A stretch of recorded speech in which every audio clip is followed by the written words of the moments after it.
Om Namo Bhagavate Vasudevaya.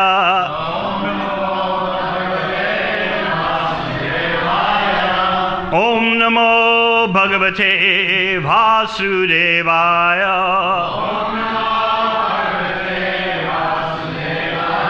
Om Namo Bhagavate Vasudevaya.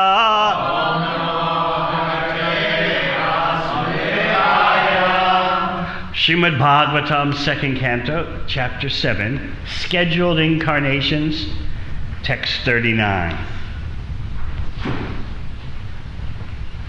Sarge tapoham rishayo navaye prajesha. Sarge tapoham rishayo navaye prajesha. Stane ta dharma makaman varma vanisha.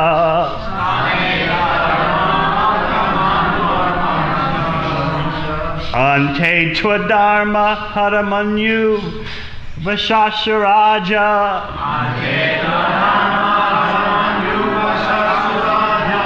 Maya vibhutaya ima purushakti bhaja.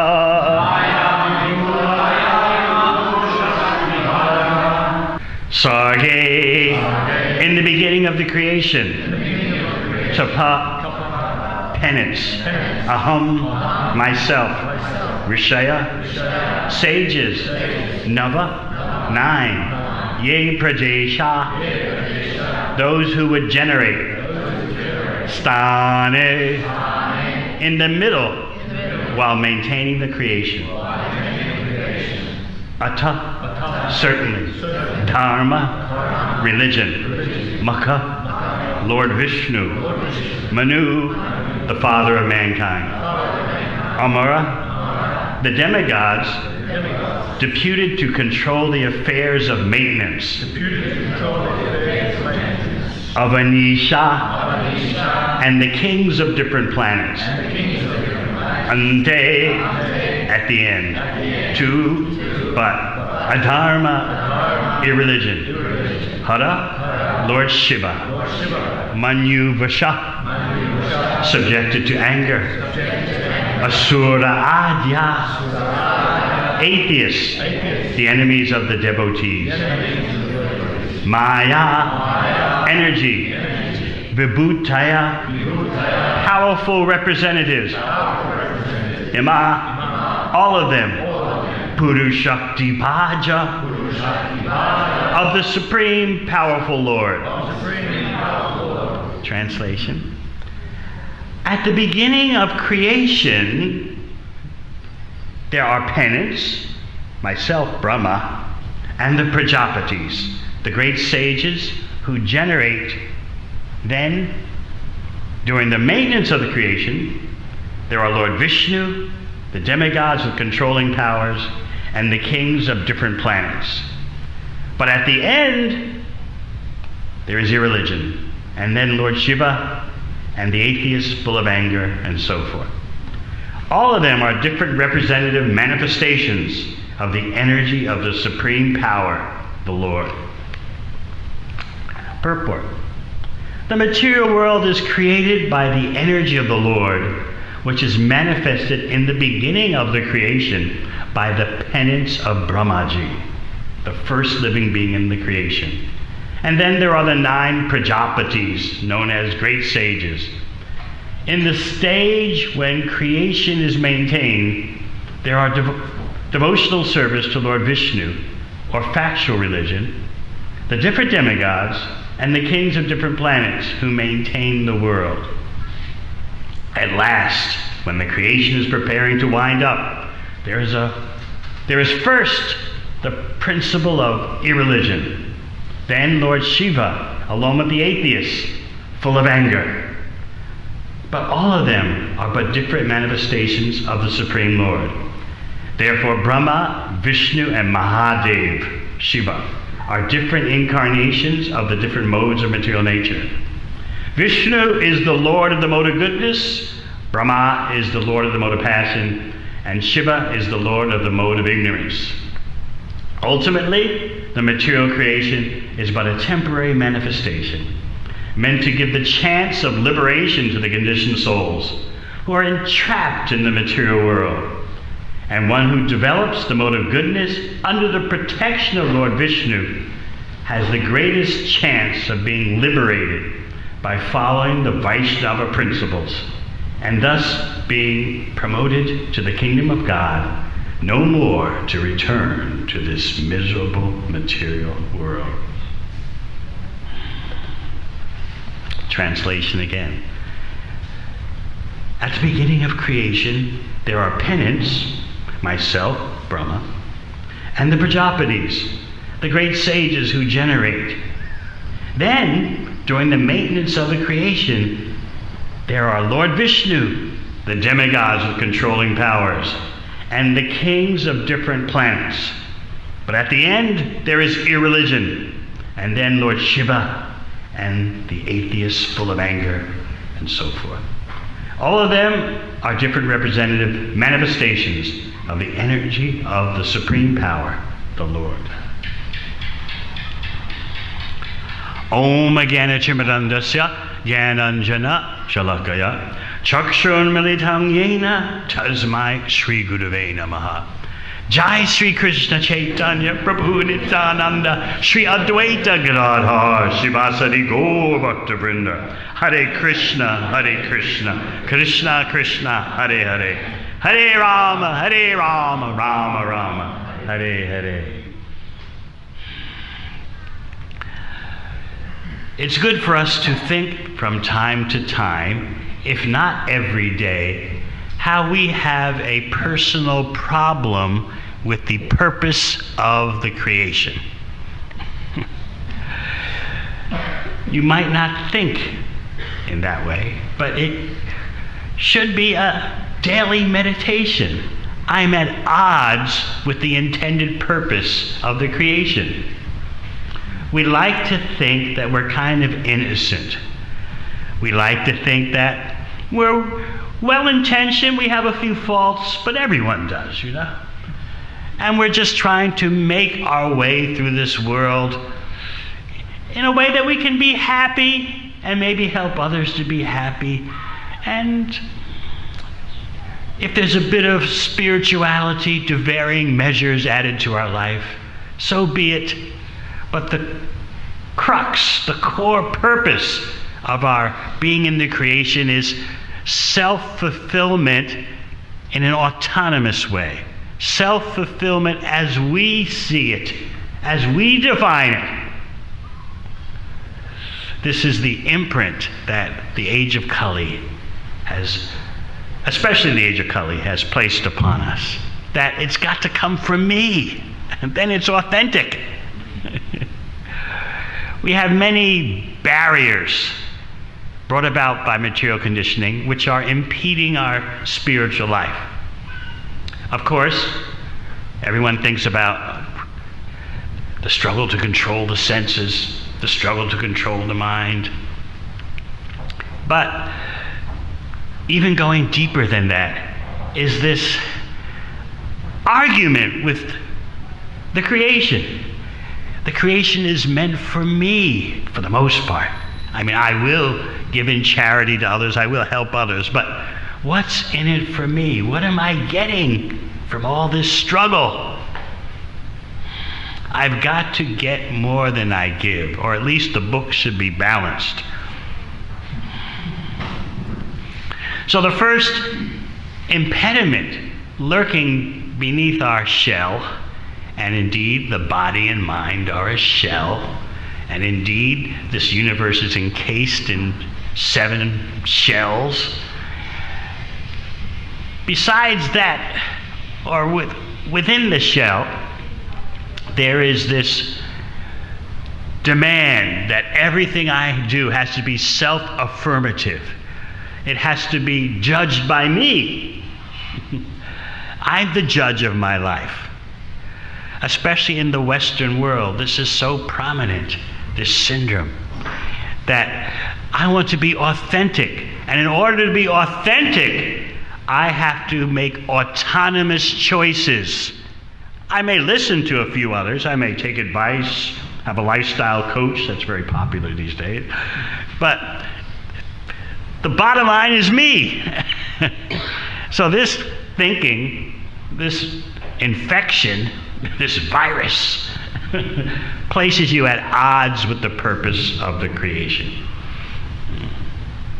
We have this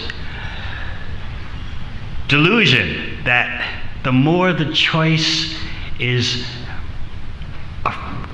affirmed by me, originates with me, I'm the bottom line. There may be religion, there may be yoga, there may be this, there may be that, but it's all about me. This is the virus that is so deadly. And this virus places us, as I said, at odds with the creation.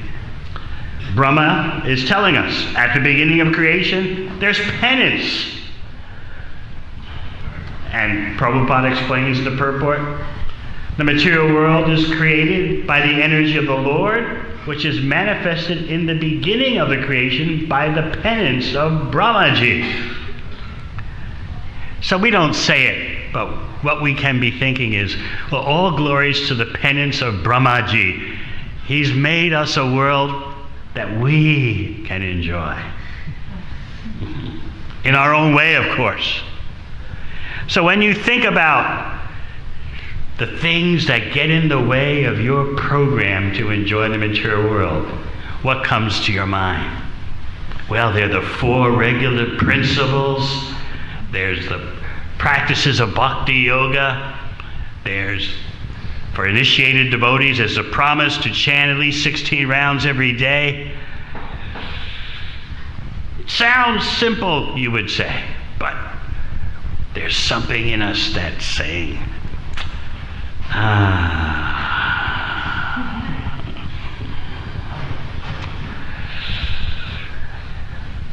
we have what Srila Prabhupada calls a long-cherished desire to enjoy the material world. That desire is dear to us. It's our best friend. My desires to enjoy the material world, my ambitions to enjoy the material world, that's personal, and no one should get in the way of that. If you love me, you'll assist me in that program. And if you get in the way of my personal program, whatever it is now, we're open to all types of desires to enjoy the material world. This is how we're non-sectarian and universal. Whatever your way is for enjoying the material world, so be it. But if you get in the way of my ambitions to enjoy the material world, you are an enemy. So there'll be world peace. There'll be the United Nations. As His Holiness Mukunda Maharaj was speaking yesterday. There'll be the United Nations when we accept all types of sense gratification and we understand it all leads to peace and prosperity. Haven't you seen it? Haven't you seen how satisfied people are with sense gratification? It's so obvious. It's so obvious that thousands of years of being dedicated to that goal have produced harmony, well-being. Can't you see it? So in this way, we undergo, as you explained the other day, the tedious process of changing bodies. Same old, same thing, because at the core of our existence is this disagreement with the purpose of creation. As we read, ultimately the material creation is but a temporary manifestation meant to give the chance of liberation to the conditioned souls who are entrapped in the material world. But we don't accept that purpose. We want to create our own purpose. It's like we're constant teenagers. We never get out of the teenage years when I've got to figure out my way. I've got to see what others are doing, and maybe I should do what they do. We're in a constant state of either bewilderment as to what is our purpose, or we're totally mistaken. We're not even thinking in a bewildered way. We don't even think about it at all. We just proceed on autopilot. So our first problem that we're speaking about, when you get under the bonnet and look at the engine, the first problem is this firm, avowed belief in my self-affirmed choices. It's coming from me. I choose this. I choose that. Just like when I walk into a mall, I choose to go into this shop. I choose to go into that shop. I like this color. This is what a consumer society does to you. Let's face it. It gives you a false sense of autonomy. This color of the car, that matches me. Who was I telling the other day? Maybe it was Dandakaranya and Vrindaranya. How when I was a little boy, I think 6 years old or so, 6 or 7, after church on Sundays, because my mother didn't drive and my father was working, of course we all went to church. We walked to the neighborhood church.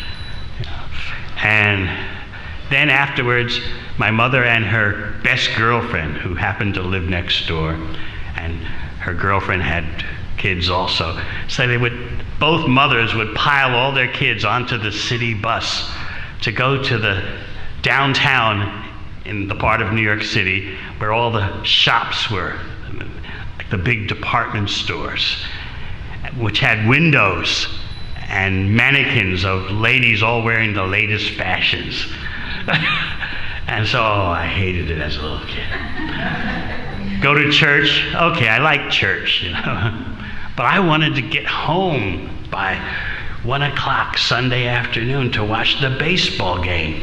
And here's mother and her girlfriend wanting to go to the shops and look in the windows. You see, all the stores are closed. This is the old days when stores are not open on Sundays. It's all changed, right? Sunday's a shopping day. So we get on the bus, okay, 20-minute trip to where the big stores were with the big windows and all the window displays. And my mother and her girlfriend with their kids in tow, who are like 6, 5, and 4 years old, you know. They're going from window to window. Oh, look at that dress. Oh, it's fabulous. I was fried. I couldn't understand. What's the delight? What's the thrill? They're not buying the fashions, but they would just love to go from window to window. Oh, look at that dress. Oh, is that the latest? Oh, girl, isn't that good? So similarly, we have these desires as we wander through material existence. Isn't that good? Oh, sometimes it's fabulous. And of course, sometimes it's heartbreaking, and we're terrorized and full of anxiety. But we live for those moments when, isn't that fabulous? Those awesome moments. I was explaining at the Krishna village the other day that because one elderly lady asked the question, the only elderly lady in the audience asked the question, well, why is it that it seems harder to take to bhakti when you're older as compared to when you're younger? So I explained that up until really your mid-40s or early 40s, you've got this conception, especially when you're in your 20s and 30s, you've got this expectation that what you need are peak moments. And your mantra, your magic word is what? Awesome. There have to be awesome experiences, right? That you can get on the social media and tell your friends, that was awesome. And the more awesome moments you have, the supposedly better your life is. So up until you're 40 years old especially, your life is a quest for awesome moments, magic moments, miraculous experiences, and you can share with your friends. But this changes, especially once you get over 50. When you're over 50, and especially you're in your 60s and 70s, it's all about just appreciating the ordinary things in life. And when I said that, all the young people at Krishna Village went, oh my God, is this going to be that bad? I said, yes, that's what it's going to be. It's going to be all about the ordinary moments. Walking the grandchildren to the neighborhood park, putting them on the swing, and watching them enjoy the swing. The whole audience at Krishna Village was like, oh. And just appreciating another day. Did you see the sun rising? Did you notice our trees in our own personal orchard? Did you notice the leaf changes? That's what it's going to be all about. I asked the elderly lady, do you ever use the word awesome? She looked at me like, that's like toys for little kids. The word awesome. In any case, whether we're young or old, we have this mission to enjoy the material world. This material world is set up by the guna avatars, Brahma, Shiva, and of course Vishnu. Sometimes a jiva, an ordinary living entity who's extremely powerful, can take the position of Shiva or Rudra, or Brahma, but never Vishnu. So these guna avatars manage the cords that strongly bind us. We're strongly bound by the modes of material nature. So if you want to really look for the source of your problems, you blame material nature. Krishna explains this in Bhagavad Gita. Karya karana kartritve Hetu prakriti uchyate. The cause, Krishna says. If you were looking for the culprit, the culprit is material nature. We're blaming everyone and everything except material nature. And when you blame material nature, the blame has to ultimately come to you, as Krishna says in Bhagavad Gita. Because you have chosen to associate with Karanam Gunasangasat Sadasa Joni Janmashu. You have chosen to wander through material existence, and as you do so, you're picking up various influences according to your desire, according to your activities, and also according to the various viruses that are around you. You pick it up. So the intelligent person thinks, how do I reduce my association with material nature? It's not an innocent thing to wander through material existence. You pick up germs, you pick up viruses, which determine your next body. It's really hard, although we've heard it so many times, or we should be hearing it so many times. What will be your next body? We're living in a so-called civilization that considers that kind of thinking to be so marginal, so esoteric. What do you mean? Think about what your next body is going to be. Think about what you're going to be doing Saturday. That's progress. Think about your work situation. Are you passionate about your work? Think about your partner. Are you sure you're with the right person? That's what you should be thinking about. But thinking about your next body? How intangible. How impractical. So you can see the ignorance that Krishna's message is up against. We spoke about the necessity, the sacred necessity of self-affirmed choice, autonomous choice. You don't want anything imposed upon you. All right, you'll agree to follow the four regular principles for a while, yeah? You'll go through that phase for a while. You'll agree to chant 16 rounds for a while. Yeah. Many of us go through that phase.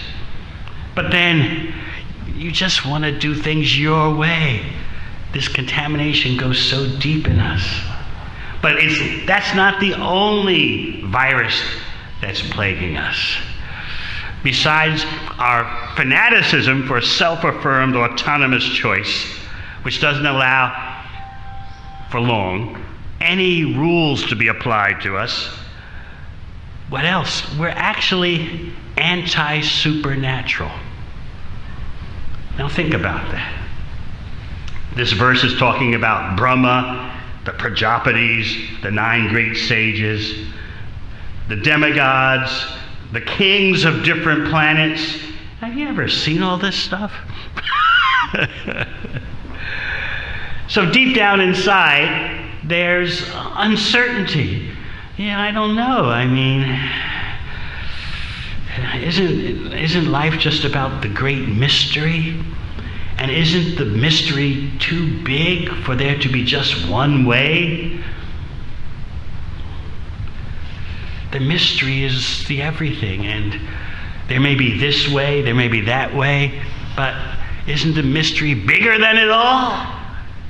We have that kind of contamination.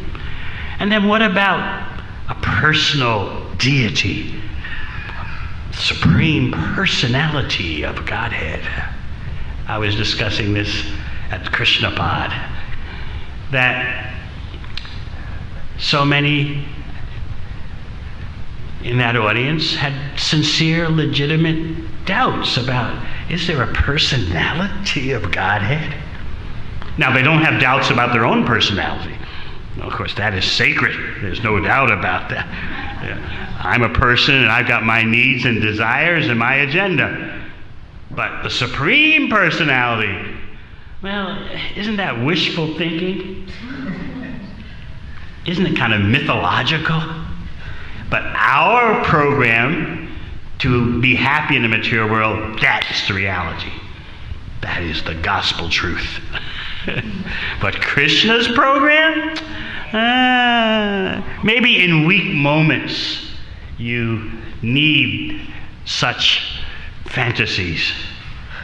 And people will tell you, don't get me wrong, I'm not criticizing your personal fantasy. We all need one, you know. Let's be open to all personal mythologies, all personal fantasies. Whatever gets you through the night's fine with me. So we have this ingrained, to varying degrees, ingrained anti-supernaturalism. Anything inconceivable, Brahma doing penance after taking birth from a lotus flower. We have this natural aversion to accepting anything that sounds miraculous. It can't be really true.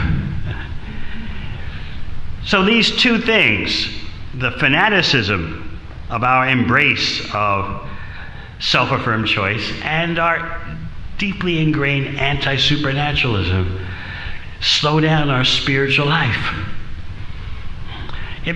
The two combined mean we're really full of ourselves. We think we're really sharp. Well, that's Brahma, four-headed Brahma.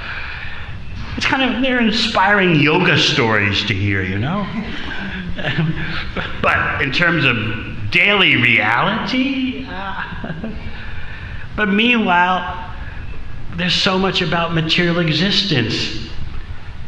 In the most mundane things of material existence, we don't know. In this day and age of Kali Yuga, the information age, how many persons understand everything their government is doing? How many persons understand the world of economics and finance? Very few. It's all so complex, it's all so bewildering, layer upon layer.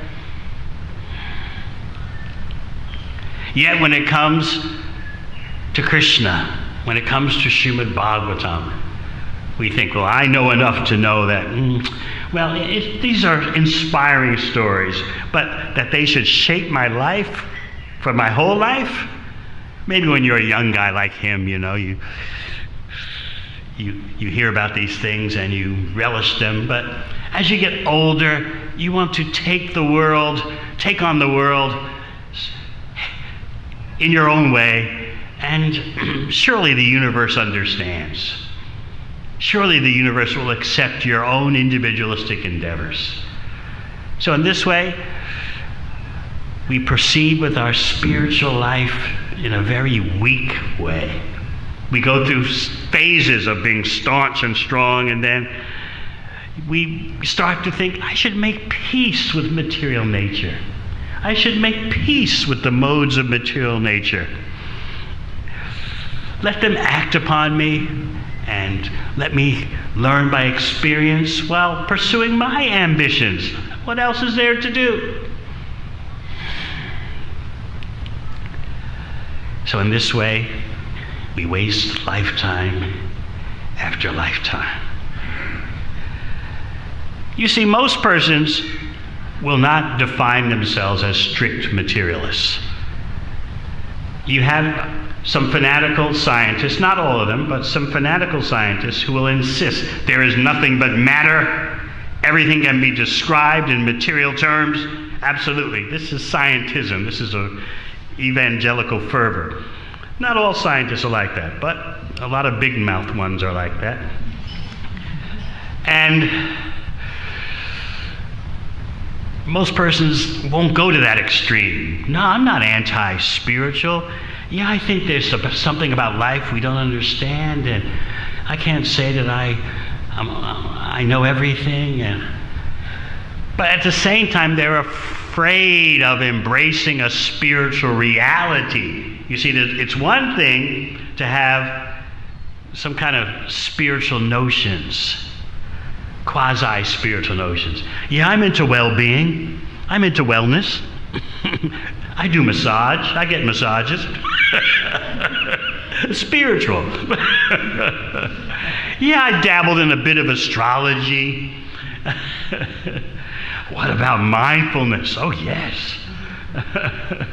You can take mindfulness courses in anything. Mindfulness baking, how to shower in mindfulness.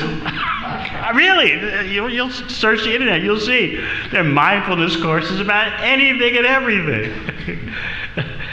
So from time to time, someone asks the question, if that's all that spirituality is about, just be mindful.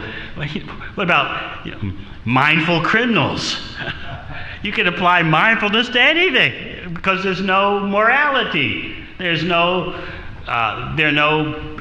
laws of proper behavior. Whatever you do, just be mindful. So people will allow that kind of quote-unquote spirituality to creep into their life. Yeah, I did some wellness seminars. Yeah. I've heard about a bit of astrology, palmistry. Yeah. And I did do a 7-day mindfulness retreat. That people will allow.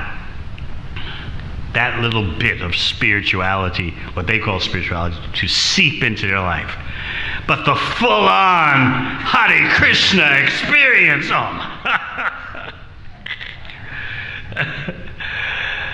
I was reading one book called American Veda, which gives the histories of every Swami and so-called avatar who ever arrived on the shores of the USA. That means probably Australia too. And Swami this, Swami that. Big names, some of them even to this day.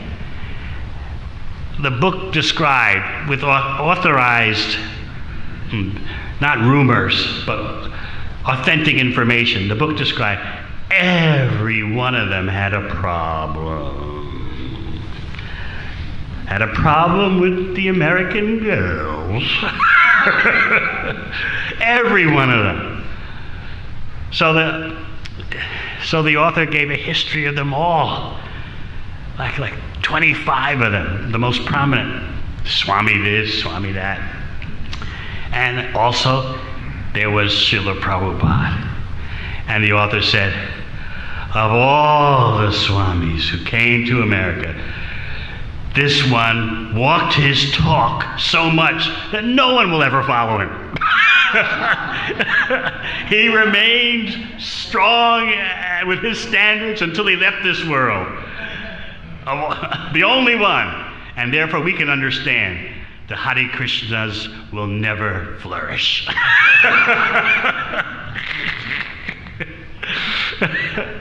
Everyone else had understandable problems. I mean, elderly Indian swamis coming to the USA, frisky young American girls. I mean, you can understand. You can be forgiving. But this A.Z. Bhaktivedanta Swami Prabhupada remained true to his principles to the time he left this world.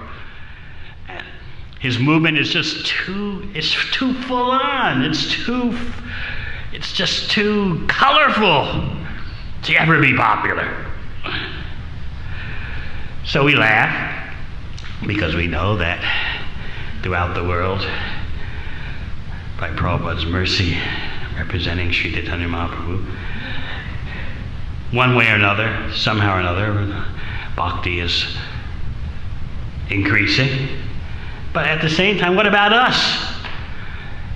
Maybe we have this feeling deep in our heart that, this bhakti is just a bit too full on, The devotees are just too focused. Everything is Krishna, Krishna. I mean, shouldn't there be some flexibility, We may be plagued by such thoughts. Then we have to think about what is our purpose. And to think about what is your purpose, you have to think about what is the purpose of existence. Are you going to be one of those who says, There's no purpose to existence. The universe just happens. Is that going to be your life? Or you take it from Brahmaji that the purpose of the creation that he engineered is to give you a chance to escape material nature. The greatest escape is to get out of material nature, to stop changing bodies. But really, let me ask you don't have to answer out loud. How many of you are honestly concerned with changing bodies and what your next body will be? You don't think about that, right?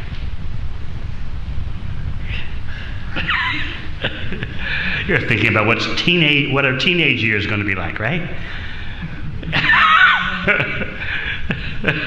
We don't.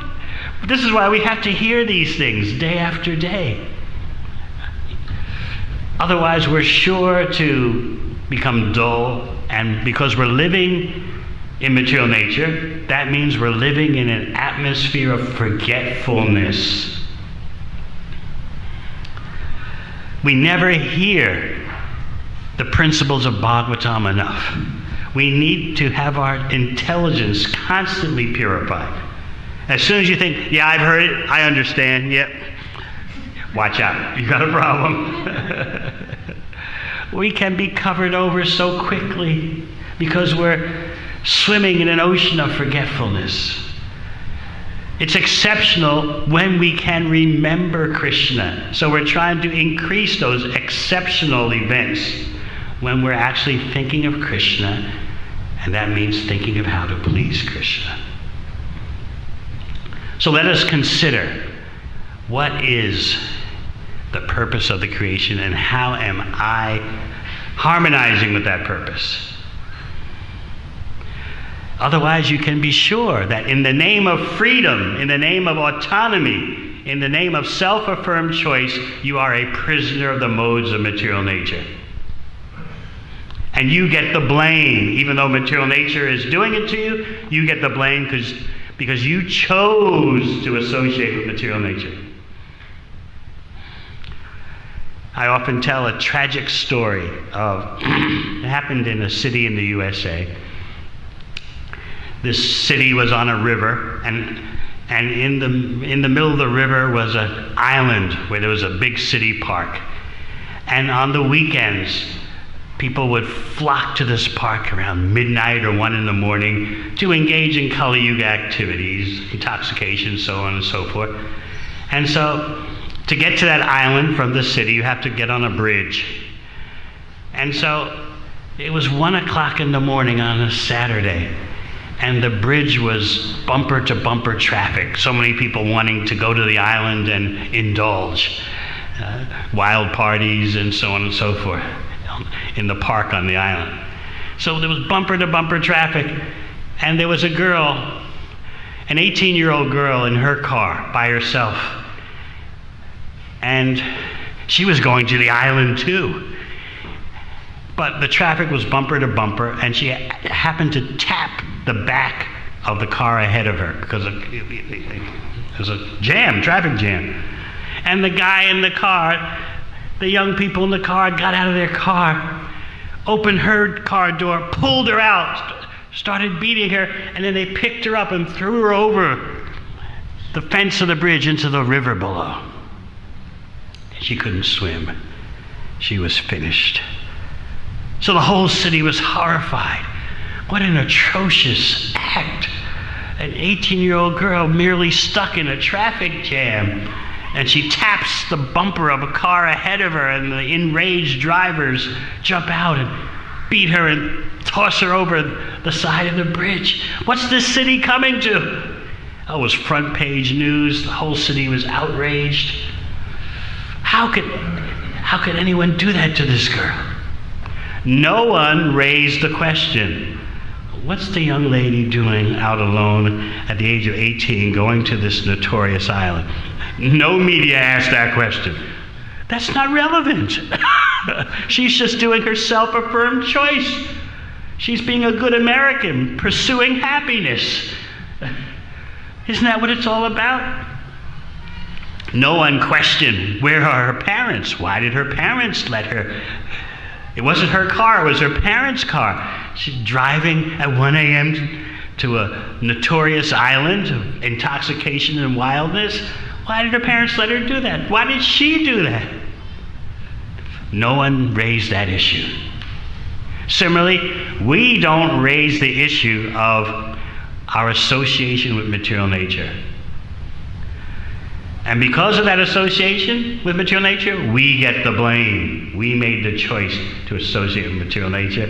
Just like this 18-year-old girl tragically made the choice to drive to the pleasure island at 1 o'clock in the morning. So in this way, we need to become more sober about our life and our life's choices. And to remain truly sober, truly intelligent, we need the proper association, and we must have devotional service. Otherwise, our brains go crazy. We're not that strong. And of course, without chanting Hare Krishna, we truly go bonkers. The more you truly become advanced, the more you realize that. Let me never give up chanting Hare Krishna. Otherwise, I have no hope for any genuine progress in life. The illusory energy will place so much imaginary progress in front of me, which is all lost at any moment. It's very important to hear from authorities like Brahma. What is the creation all about? And the more we hear, the more we lose our attachment to anti-supernaturalism. Indeed, hearing from Brahma, the Prajapatis, from Lord Shiva, certainly from Vishnu, hearing from them brings acquaintance with them. It brings a connection to them. Through the hearing process, these authorities become increasingly real for us.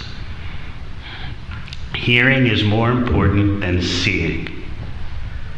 Something may be right before your eyes, but you don't know what it is. You can't recognize it.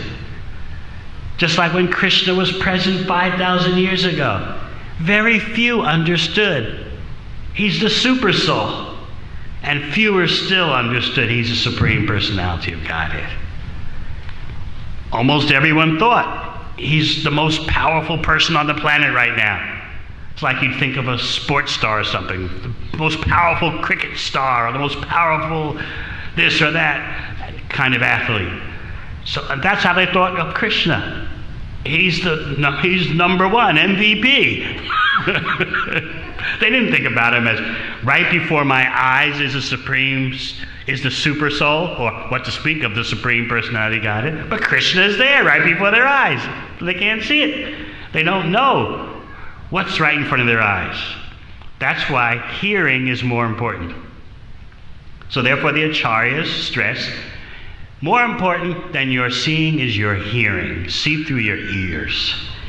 And then, if Krishna is right before your eyes, you'll be able to recognize him because you've heard.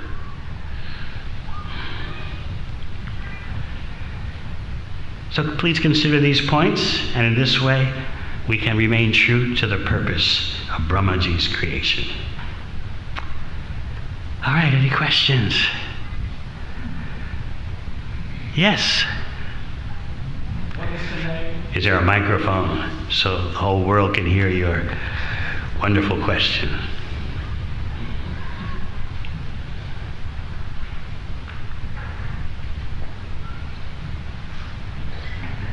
Is it ready for action, or he should just talk? Is it already up there? Well, Just the name of the book that includes those 25 swamis. What's the name? you have so much time. Working householder with a few children. And you have time for all that? No, I won't tell you.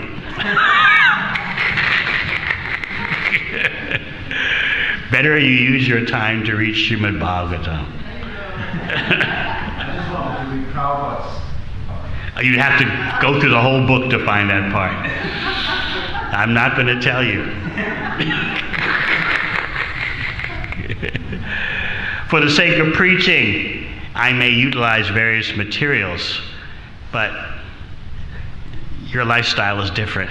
You're a hardworking family man with an infantry of children, and so you've got your hands full. If you don't mind my saying so. Anything else? Yes. No, you mentioned people using astrology for their spiritual life. Does astrology play any part in Bhakti Yoga, and if so, what is that for us? Astrology is about the shell of the body and mind. I like this book co-authored by Bhanu Swami with Konteya Prabhu's wife, Mayapur Konteya and his wife. With Bhanu Swami, they co-authored a book called How to Mess Up Your Life with Astrology. You should get it, it's really good. Whenever devotees ask me questions about astrology, I say, read that one. It gives a balanced presentation. You can get it on Kindle from Amazon. How to Mess Up Your Life with Astrology.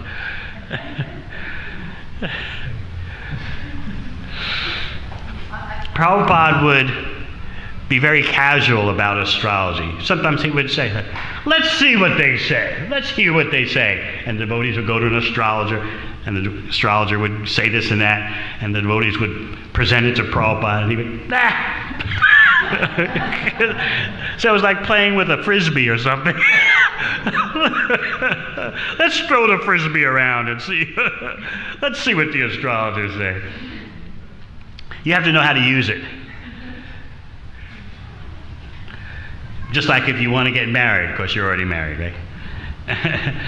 What do you usually do? You approach many, not all, but some devotees, when they're curious about the match, will it last? Will it be true love? Let's approach an astrologer. Is that what he said? Let's approach another astrologer.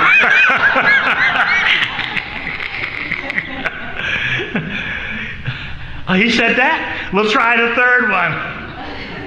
Third one didn't say what you wanted to hear. Anyway, Prabhupada said astrology's mine.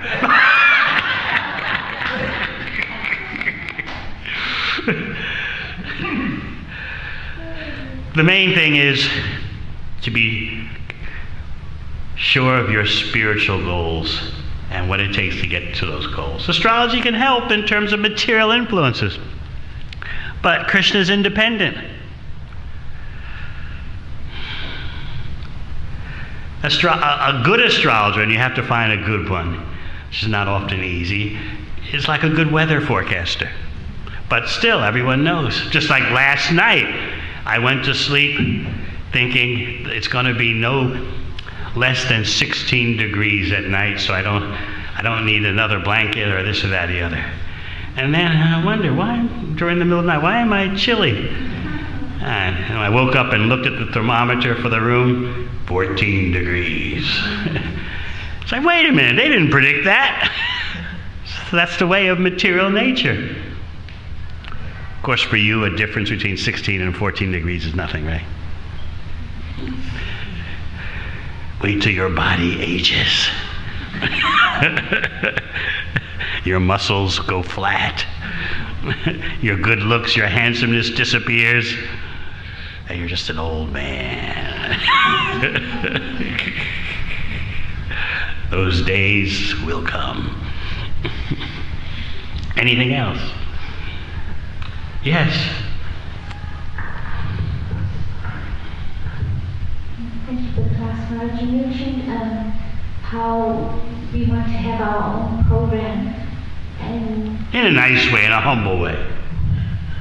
sometimes devotees may ask that, oh, are you balancing your life? You make sure you're not doing too much.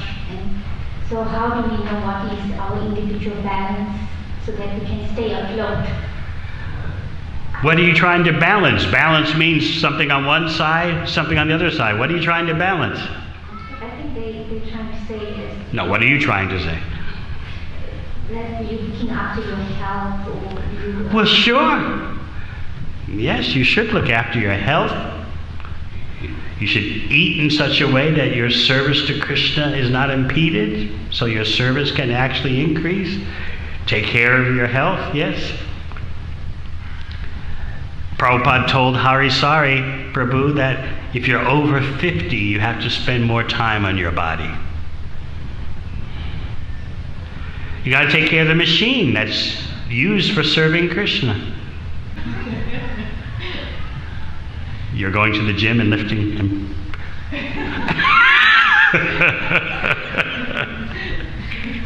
I can't imagine that.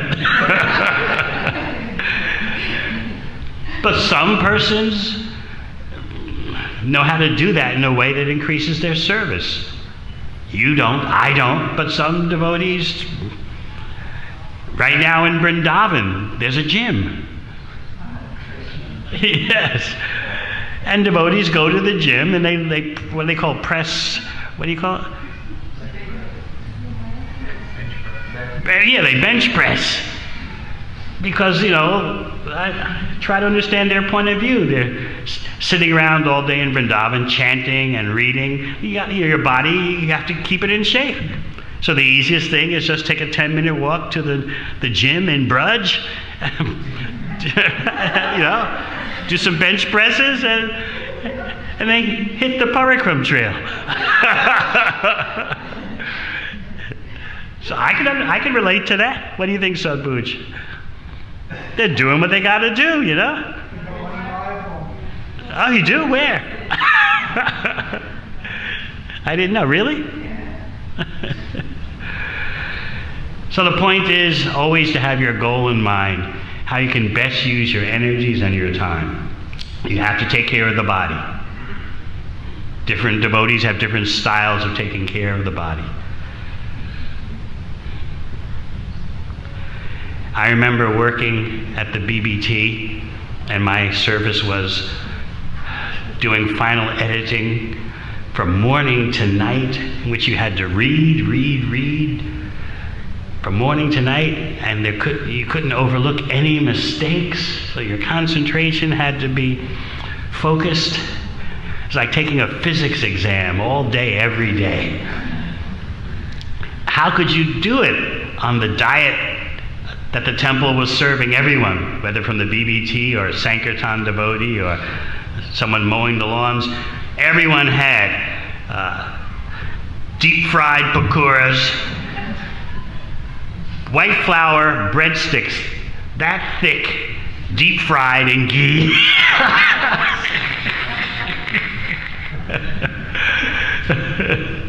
And potato sabji, floating in ghee.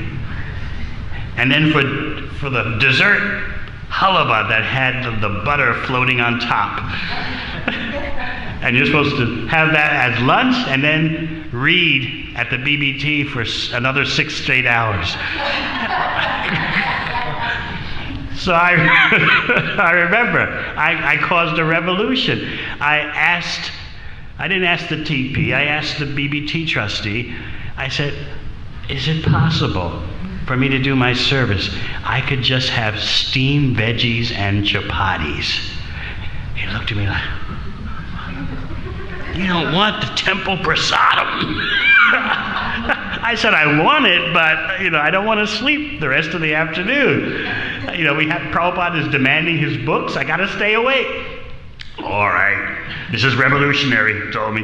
We'll make this special exception. I don't know where it's going to lead. Devotees wanting strange diets, steamed vegetables and chapatis. Could be Maya.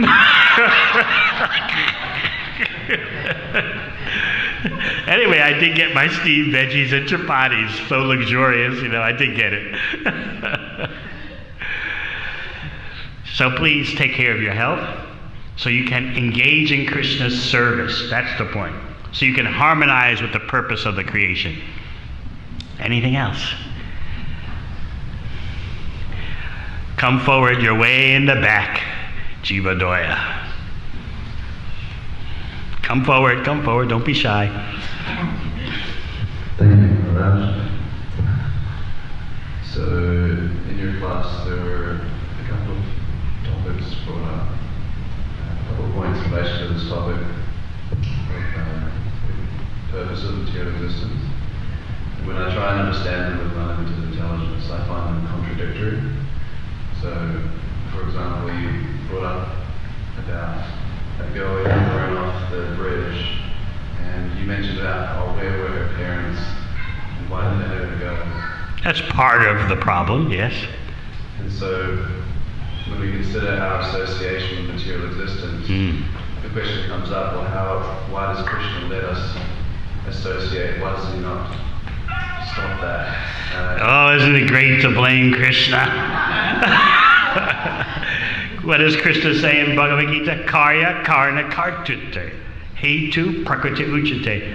The cause is material nature, but you get the blame because you're associating with material nature, because you want to. Material nature gives you the rope, and you take it and hang yourself. Krishna doesn't want forced love. You've heard me explain this so many times, right? No? Or maybe forgotten. Do you want forced love? You want to have a partner, as it's said these days? I mean, I know saying wife is old-fashioned. Do you want a partner who's, after being with you for 10 years, tells you, the only reason why I'm actually with you is because I was forced? Krishna doesn't want that kind of love. He's the supreme enjoyer. Therefore, he gives you a tiny independence. If you look at a little 3-year-old child, that little 3-year-old child has some independence, but everyone knows. How much can a little child do? What are his or her options? So we're like that. We have minute independence. Minute really means minute. Krishna allows that because Krishna knows how to get the best love. The best love comes from choice, not force. So you have to look at things from Krishna's point of view. But we're quick to blame Krishna. I can appreciate that. Look, Krishna, if you really want me to love you, just make me love you. Can you imagine walking the streets of Byron Bay, and every time some young lady walks past you, just make me love you? You wouldn't be very popular. I don't know, maybe these days you would. I don't know. People want to be chosen. They want to feel attracted. And Krishna wants you to be attracted to him. So your question is getting to the whole point of existence. Choosing Krishna. Very good. On that then, is there any existential difference between the souls that just choose Krishna from the start and those souls that have to go through the experience of material existence? Everyone's dealing with Krishna. Some are dealing with his illusory energy, and some are dealing with his spiritual energy. But everyone is dealing with Krishna. The question is how? What's the nature of the relationship? Is it forgetfulness, or is it pure love of Krishna? So you make your proper choices now, and your attraction for Krishna will increase, all based on your choices, the pattern of your choices. So every day in bhakti is one where you're building your choice muscles. One choice of Krishna leads to another choice of Krishna, another choice of Krishna. And soon, spontaneously, you're choosing Krishna all the time. Whereas in the beginning, you do it under rules and regulations. So the rules and regulations of bhakti prepare you for raga, attraction and attachment for Krishna, which comes without any external impetus. When you were learning to ride a bike as a little kid, did you just jump on the bike, or did you have the training wheels? Right, so sadhana bhakti in the Vaidhi stage, it's like the training wheels on the bicycle. But then one day, what, someone took the training wheels off or you took them off? Right, but one day you were just riding a bike, self-balancing, yes? And maybe the other little kids were wondering, how did he do that? It looked mystical. Similarly, spontaneous bhakti looks mystical to us, but it arises naturally from following the rules and regulations. Of course, you should be aware of the various stages of bhakti. That's why so much information is given in Nectar of Devotion. Part of the raga naturally rising is that you're aware of these things going on. Just like if a child who's becoming a teenager has good parents, the parents have told the child, when you're past 12 years old, some things will be happening. So the child is going to go through that phase, but if they're good parents, the parents tell the child, this is what's up ahead. So Nectar Devotion is laying out before you the Vaidhi Bhakti, devotional service done according to rules and regulations, and then the Raga Bhakti, in which you still follow the rules and regulations, but you're doing it just out of your heart, your bhakti heart. I want to see the deities. I want to engage in Krishna service. Oh, chanting Hare Krishna, I can't live without it. Just like yesterday, I came in to hear Mukunda Maharaj's class, and he graciously said to me, oh, you can give class, you can give class. I said, oh no, I'm here to enjoy.